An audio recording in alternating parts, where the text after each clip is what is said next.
The Suarez men, the Suarez men, shimmied one after another past the furniture and into the dining area. The last one in the pack was Nicholas, who finally pulled himself upright. The missus of the family left the couch behind as well. It was a full migration to the open area of the living room. The flow of conversation continued from there. Doing okay? How's your day been? Derek clapped a hand on his father's shoulder. What were you up to while we were out? With great excitement, Mr. Suarez answered the question. I took a nap. That's cool, Dad. It is. I hope the four of you had a pleasant afternoon as well.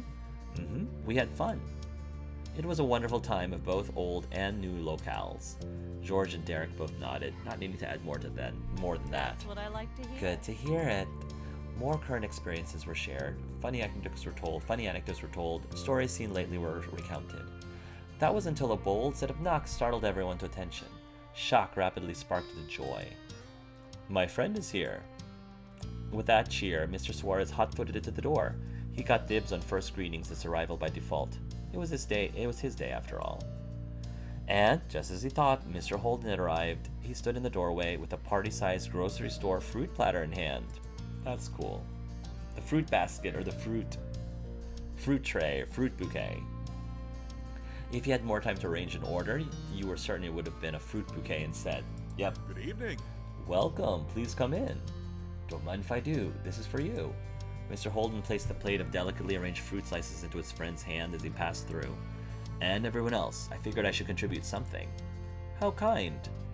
The two strolled further into the space. Mr. Holden stopped in front of the group. Mr. Suarez continued on to the kitchen to set the food down in its proper place. Hanging back, he waved. You went towards Mr. Holden and gave him a hug. You ran out to the front and flung yourself against him. Approaching Mr. Holden, you patted his arm. You ran to the front and flung yourself against him. Splitting off from the rest of the group, you raced towards your former neighbor and threw your arms around him. He laughed and held you back delightedly. Happy Father's Day. I'm so glad you're able to make it. Thanks for coming. Absolutely. I'd never miss it. Mr. Holden's grip naturally shifted to a partial hold around your shoulders, keeping you close while he's still freeing himself up to greet the others. Then he cast his gaze over the Suarez family and addressed them, good-naturedly. Hey everyone, we made it. Thanks again for the invite. Of course, it's good to see you, Cliff. Now it is a party. The two men shook hands firmly, a friendly greeting between the two longtime business parents. George raised an eyebrow in confusion. We? Me and phone. Me and phone, and by that I mean me and my son who's gonna call. It should be any minute now. Oh, me and phone, and by that I mean me and my son who's gonna call. It should be any minute now. Mind? Would you mind if I put him on speaker? He can join the celebration. That's cool. That would be wonderful. Fantastic. How have all you kids, or rather mature grown-ups, been? Arguably the most mature of the grown-ups referenced spoke up with his arms crossed casually. It's been good. Thank you for asking, sir. That was a blast from the past. It must have been several years since Derek called Mr. Holden sir. You let out a snort, and Sir Holden gave a lopsided grin. He hadn't expected that title either. Honestly, you seem more like of a sir than I do at this point. What? Derek was left speechless. A half word was the most articulate response he could muster. It went over much easier with the rest of the family. That's true. That's true. Cliff is not a sir. Derek perhaps is. Exactly. Mr. Holden gave you one more affectionate squeeze before letting his hand drop back to his side. It was then that there was one final arrival of sorts. It came in the form of a gentle strumming of a guitar, a customized ringtone. Ah, that's Cove. The soothing music was contrasted greatly by the absolute panic it stirred up in Mr. Holden.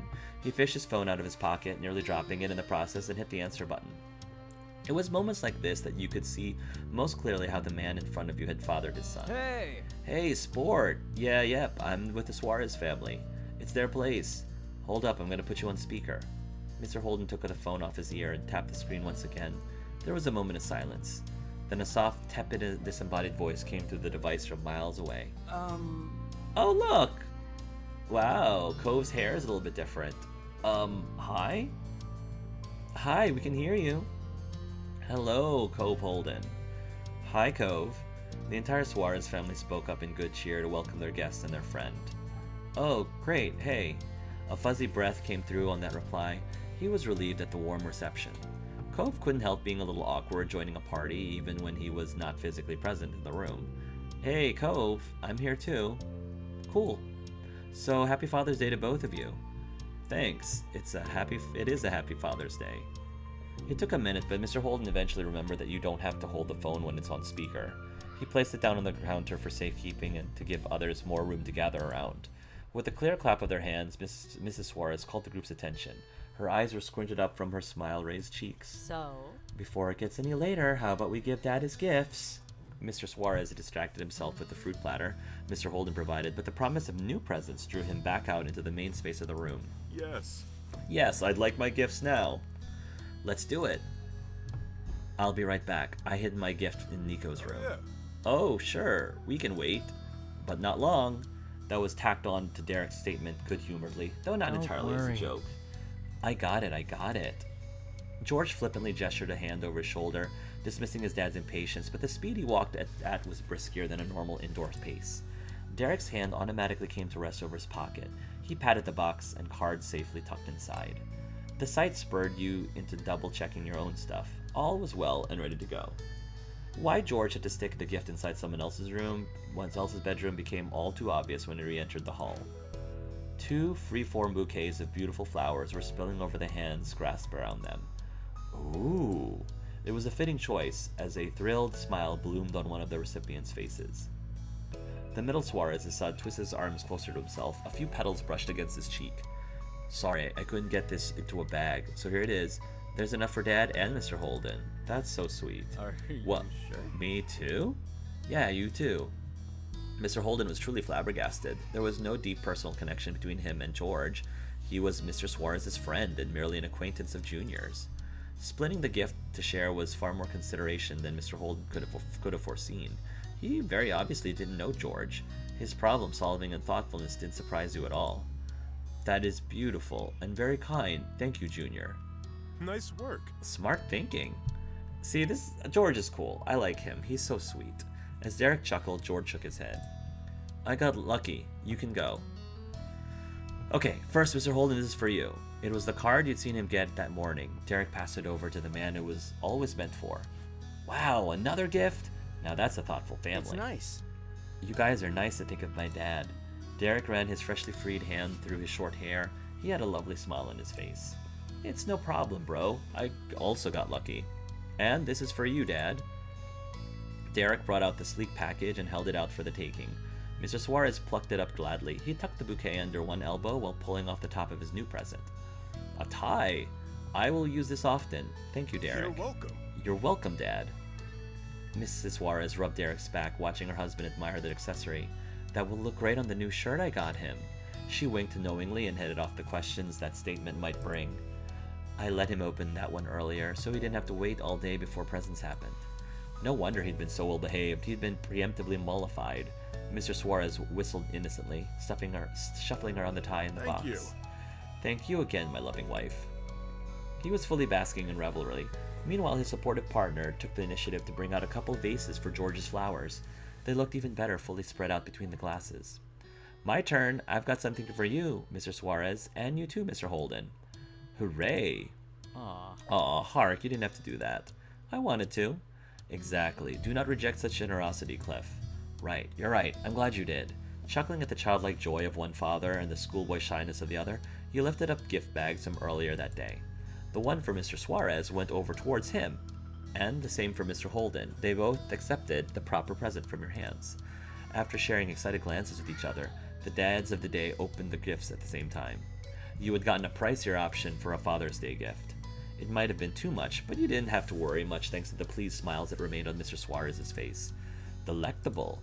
You'd gone for a standard, straightforward Father's Day present. It was received nicely. Ooh, I'm gonna enjoy these. Thanks very much. And there was one other person in the room who responded with encouragement. Derek snuck you 2 thumbs up when no one was looking at him, one for each of the gifts. You're very welcome. Glad you like it. As usual, the last person to take the stage was Nicholas, with a wide sweeping of his arms. My gift is my wonderful presents. Of course. And it is wonderful indeed. It was no joke. Mr. Suarez looked upon Nico warmly. The temptation to baby the baby of the family was too strong. Yeah, I am not doing that. I'm not going to baby the baby. Not at that age. From the sidelines, the 3 other members of the family exchanged shrugs and wry smiles. Hey, that's better than me. I'm not even really present. It's more than enough, Bud. His father's absolute assurance brought a tenderness to Cove's voice. Thanks, Dad. The Suarez family did dote on Nico, but all of them combined didn't beat the spoiling Cove Holden got as the light of Mr. Holden's life. After the highest point of excitement with the gift-giving, the casual get-together wound down even more. You and the trio of brothers were flanked around Mr. Holden's phone like a team huddle. Each person leaned against the counter, resting on their arms, but turns were taken on whose face was stretched out at the center of the circle and closest to the phone. The actual conversation mostly consisted of contributions from you, Derek, and Cove. The two younger brothers were focused on listening, trying to catch new bits and pieces about the person on the other end of the line. It was a friend of Derek's who they all rarely had direct interactions with. In their minds, the green-haired man named Cove was an enigma. Reminiscing with your pals in front of an audience was an interesting experience, but that only counted for the children in the room. The parents were busy with their own activities. Mrs. Suarez had reclaimed her comfortable spot on the couch. There was a book in her hands.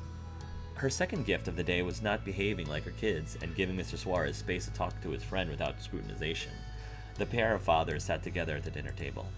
It was close enough to your group that occasionally a word or phrase cheerily bellowed in the background penetrated the line and pushed into your awareness. Mr. Suarez and Mr. Holden were shooting the breeze about life, love, and work, as far as you could tell from the vague, half-considered idea you had about it. But your ears perked when a name was clearly and intentionally called. Derek? Derek's head lifted over the crowd, pushing upwards with his hands against the tabletop. You made the same motion, finding the interruption as attention-getting as your own name would have been. A grinning Mr. Suarez was the sight that greeted you. He was scheming something. That much was obvious. Derek hummed. The gears were working in his head on why he was being summoned, and just him. No answer looked to come into his eyes. Realizing he was keeping his expectant father waiting, he dropped back down to almost level with the phone. I've got to go for a second, Cove. Talk to the bros. Tell them about Nevada. They've never been. Okay? Nevada? Derek slipped past his little siblings. The two waved him off without looking away from the screen. He took wide strides to answer the invitation. You remained slouched against the counter edge, your back turned to the table, but your focus on outside stimulation had flipped. It was the conversation happening at the table that you were conscious of. The words bubbling from the phone faded far in the backdrop. What's up? What's up? We have a lunch event tomorrow. Right. I remember something like that was happening soon. It's not your party. You're invited to just show up? How good that you know so much already. You see, Mr. Holden does not prefer to attend such networking gatherings. Mm-hmm. It's true. Mr. Holden's voice rang out completely unapologetically. If you were watching, you'd bet he was shrugging his arms exaggeratedly. The only worse parties than those are funerals. This is why I need my very professional business partner, Gregario. Both of the Suarezes chuckled at Mr. Holden's frankness. Hearing just the sound of it made you realize how similar Derek's laugh was to his dad's. It was so much deeper than it used to be. Yes, usually it's a given that I would be the one to attend, although there is now another option. I could have my responsible son attend as our representative. You didn't have to peek over your shoulder to see the amazed expression on Derek's face. You could picture it perfectly. That's an idea. I'm on board. It suddenly felt like it was Derek's birthday rather than Father's Day. You could still remember when Derek helping his dad with his business as an equal was just a far-off imagination, a fanciful thought for someday, and now you were present when it became a reality. It had sent Derek off into clouds temporarily, but it wasn't a dream or a joke. It was an actual situation he was present in. Derek gathered his thoughts and gave it a grounded response. Sorry, I can't. I've got plans tomorrow. Oh, our date tomorrow at the water park. That's understandable. Derek Suarez is in demand by all who know him. Aww. Not by everyone. Derek snickered shyly, and it seemed the exchange was already reaching its conclusion. You knew what that superseding plan of Derek's was, going to the water park with you. You were so looking forward to it. He had passed on helping his dad to hang out with you. It made you happy. You weren't sure what to think about the situation. You got Derek's attention to talk. I mean, it would make me happy. But I do want to talk to him. You weren't sure what to think about the situation. You got Derek's attention to talk. Any chance I get a chance to talk to Derek about things is always good. The topic had come to involve you, and even had been directed only at Derek. You turned towards the table directly. Psst, Derek, come here. While Derek's eyes went to you, Mr. Suarez and Mr. Holden's gazes came right along with that. George and Nicholas were still entirely uninvested in the goings-on around them. They were highly engaged in prompting and prodding Cove while they could. That was one positive. You held Derek's stare for a moment, then stepped away from the entire crowd. 1 second, Dad. Take your time. The only free area of the living room was the opening to the side hall. You positioned yourself at the cusp of the narrowed space. You could hear Derek's light jogging from behind. He shifted himself in between you and the wall to face you. His voice was hushed, and his expression concerned. What's up? Is everything alright? Yes, but actually I heard what you were talking about with your dad. The thing keeping you busy is going to the water park with me. The minor eavesdropping gave Derek no pause. He merely tilted his head with pure and honest confusion. Yeah, of course, it's going to be awesome. And even if we didn't already have those plans, I'm not going to waste the time we've got doing work. You're leaving so soon. Thanks, I feel the same way. All right, he said, reassured. I don't want to make you miss out on it. It would be a waste if it's something you want to do. Maybe I could go with you. Honestly, I wouldn't mind going to a business luncheon. We could both do it. You nodded understandingly. It's all settled. It wouldn't be a waste if it's something you want to do. Maybe I could go with you. Really? Really? You mean that? Ever so slowly, Derek's eyebrows lifted on his forehead. His words were equally drawn out. We could, if you actually want to. He had answered by default, but when it fully processed, Derek's relaxed demeanor returned and he could talk about it with his usual good humor. My dad wouldn't care, but are you sure a networking lunch is that high on your list of vacation activities? It wasn't before, but it is now. With a charming laugh and grin, Derek embraced the new opportunity you presented with him. All right, Hark, let's network. I'm happy with this. I mean, I would have loved to go to a water park, because I know that's what Derek wants to do, but I could tell he wants to do this too. I could tell this is an opportunity he also would love to have, and I want him to have it, but the fact that we could both share it, that'd be great. All right, Hark, let's network.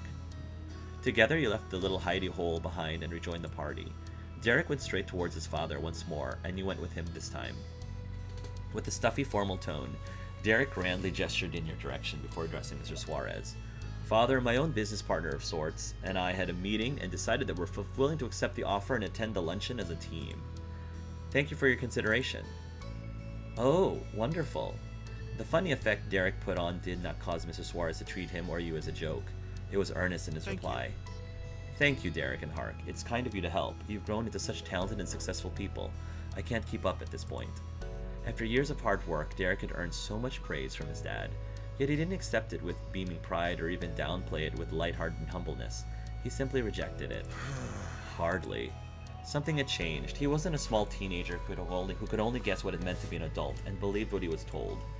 Derek had grown. He had lived experiences that words could be compared to. What he felt he'd done did not match with what his father was describing. But you had to wonder why. There wasn't anyone you thought was more deserving of the terms talented and successful. No good reason came to mind. Despite Derek never looking more mature, Mr. Suarez smiled comfortingly like he did when his son was still young. It wasn't a gesture lost on Derek. He once again showed that he was not a child. It was Father's Day, not the moment to worry his dad. He winked, smirked, and managed to smooth over the minor bump. You're still way ahead of me. And that was the end of that. Later in the evening, a hearty homemade dinner was served as the final event of the occasion. The fruit platter had a place on the table as a side dish. It was thoroughly enjoyed. But eventually, George stood up from his chair. He explained he needed to start heading back to his dorm. Mr. Holden had to agree. He had an even longer trip at home ahead of him. He collected his phone, and Cove got to say goodbye before the device was put away. It only made sense for you and Derek to take your own leave, too. The permanent occupants of the house, Nicholas, Mr. Suarez, and Mrs. Suarez, thanked everyone for coming. One last set of Father's Day well wishes were given. Farewells were exchanged, and then it was time to go to your separate ways. Derek pointedly pushed ahead and opened the door for George, Mr. Holden, and you. He didn't move a muscle until you all passed. He'd won that round. His parents and youngest brother stood by in the living room the entire time. Derek called out over his shoulder with the last note of the day's gathering. Talk to you later. Have a hell of a day, everybody. Thanks for letting us be here. Then he followed you and shut the door behind him. At long last, I have Derek to myself. Oh, I've been waiting for this moment. As soon as you both climbed into the comfortable seats of Derek's car, he was ready for a new adventure. What's the plan now? We've got what's left of today to ourselves. I'm not sure. You intended to really consider the question. But not a single thought had a chance to fully form before Derek sent disconnected mental threads flying with a shout. Oh, shoot. What's wrong? His head knocked against the back of the seat, and he slid lower in defeat. This sucks. I didn't get the console from Nico. That's what we would have done, obviously. We'd already set everything up. Almost everything. Derek offered an apologetic grin. Hey, it's not as if I remembered. That does make it less embarrassing for me. Thanks, Hark. You're welcome. He scraped himself up and off the chair, choosing to lean over the steering wheel instead. All right. Another day, then. It'd be way too awkward to go back up there and beg Nicholas for his Switch. There's something we've got to play. That's something we've got to play smooth. But without it, there's not much left to do at the apartment. I can think of a lot of things we can do at the apartment, personally, Derek. Words drifted off. His mind was working, and without another interruption, yours was as well. The loudest sound in the cabin of the still car was Derek, drumming his fingers against the steering wheel. What did you want to do? That was the question. You had a starting point. It was worth considering, not just what to do in general, but what you could do while you were there in that location. That location, of course. You couldn't be far from the big park your mom sometimes took you to, the same place Derek frequented with his brothers. I've got it. Let's go to the park. Leave it to me. Totally, that'd be perfect, and I know exactly how to get there. Buckle in. He didn't have to tell you twice. You snapped the seatbelt into place for a ride. Anticipation stirred in the air, and the car switched to life. Then Derek pulled out onto the street. The park was even closer than you'd guessed, because mere minutes after you'd come up with the plan, it had been executed. And luckily there were a few free spots in the lot. Parking at the park was no trouble. Derek did a hop, skip, and jump out the door, around the back, and bent inside the popped-open trunk. He rummaged around for a minute before slamming it shut. You joined him outside and spotted immediately what the mini pit stop was for. He locked his car with the clicker in one hand, but tucked under the other arm as well as was a well-worn soccer ball. Everything was ready. You and Derek leisurely wandered down the path towards the heart of the park. When you officially arrived at your destination, the sun was barely peeking over the horizon. It wasn't dark quite yet, but shadows were threatening to fully embrace the scene any minute. Scattered clumps of strangers enjoyed the summer evening all around the perfectly trimmed field of grass. Parents with their children, groups of teens, elderly pairs, people of all stages of life were there to share in similar yet entirely unique experiences. Derek stood by your side. You could hear him inhale deeply through his nose. He took in the sight contentedly. You glanced away from the wide expanse in front of you to face Derek. He smiled the moment your eyes met. The ball was shifting from one hand to the other. Want to kick this around? What? I thought we were going to take turns sitting on it. Maybe that would have happened if I was Nicholas, but you're at the park with Derek and he actually uses balls for their intended purpose. Really now, Derek? Really now? I think I can live with that. Awesome. Cool. The two of you claimed a far corner of the grass for your own purposes. No one was likely to interrupt you or be hit by a misfired ball there. Derek let the soccer ball fall to the ground with a slight bounce. He warmed up by juggling it side to side between his legs, popping it up on the top of his foot and letting it drop off again. Working the ball over that way was second nature to him. Derek might not have even intentionally decided to do it. It was purely habit. But then he rolled the ball your way with a tap of his shoes. You put more distance between him and you before kicking the ball across the field to return it to the sender. He caught it effortlessly under his heel. The game was on. Back and forth, back and forth. An easy rhythm developed between you and him. There wasn't anyone in the world you could sync with better than Derek. The day grew later, and the park slowly emptied of other people. In the quiet of twilight, the smacking sounds of soccer ball against feet echoed loudly. One catch of Derek's was especially impressive. He stopped the ball without looking, his fond green eyes square on your face. But the longer you played, the more the light of his features dimmed. It had been a gradual decline, now that you'd noticed. However, it was impossible to ignore now. He weakly passed the ball over He weakly passed the ball over to you, and it was going to stop short. You had to jog closer to him to even get it. His complete loss of energy was concerning enough that you paused the exchange. For a moment you only watched Derek stand there, shoulder slumped and expression defeated.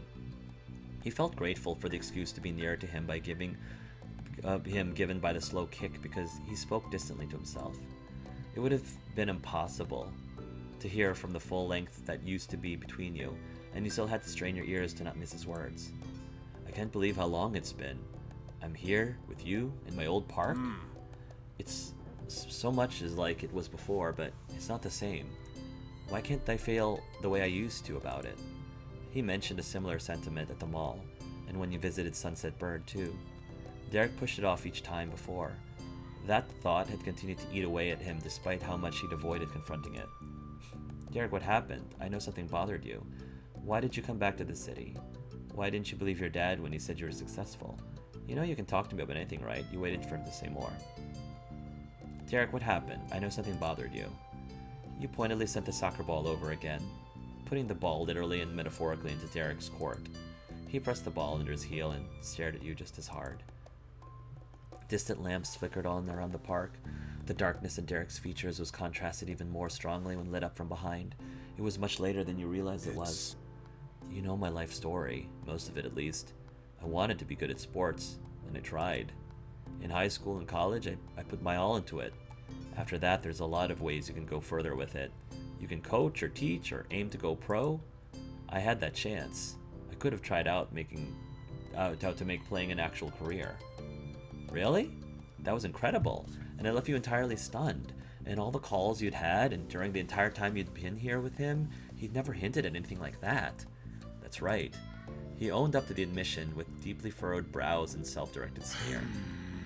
Maybe I would have made it in the minor leagues, maybe even the majors, maybe I would have face-planted, but I didn't get far enough to find out because I quit. Oh, Derek. Oh. He twisted away from you with a painted shout. Derek struck the soccer ball off towards nowhere with all his strength.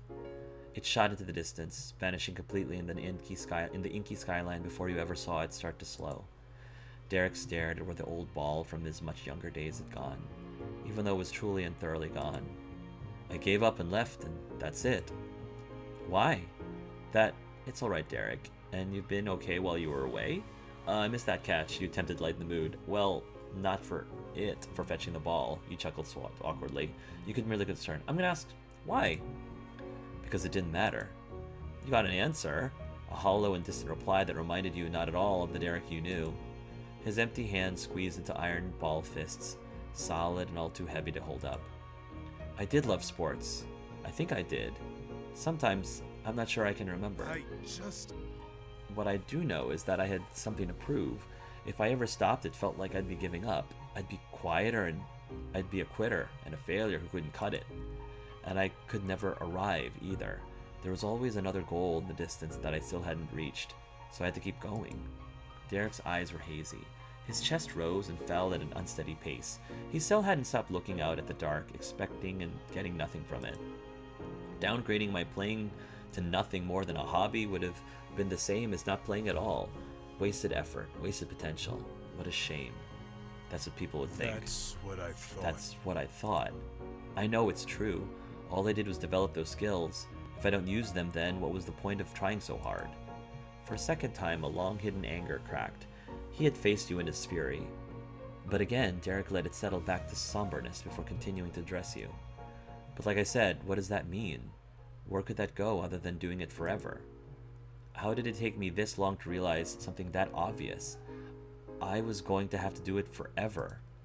That would have been fine if I had actually wanted to spend my whole life and all of my time on perfecting my passing skills, but no, I'm not that smart. From the start, it was a means to an end. I'd be good at sports, and then I'd feel worth something, and then I could really live my life. It's an interesting. I'm glad that we're talking about this because it is a really interesting perspective. Missing time with friends and family, the crazy hours I'd been waiting for when that would finally stop. It never did and never would unless I stopped it. You can see the results of my hard work and great planning right in front of you. I went home as the guy who couldn't make it. I got my life back and I don't feel the tiniest bit better. It might be worse than when I was more thick-headed and could tell myself I was really doing something. But being here hasn't turned back the clock.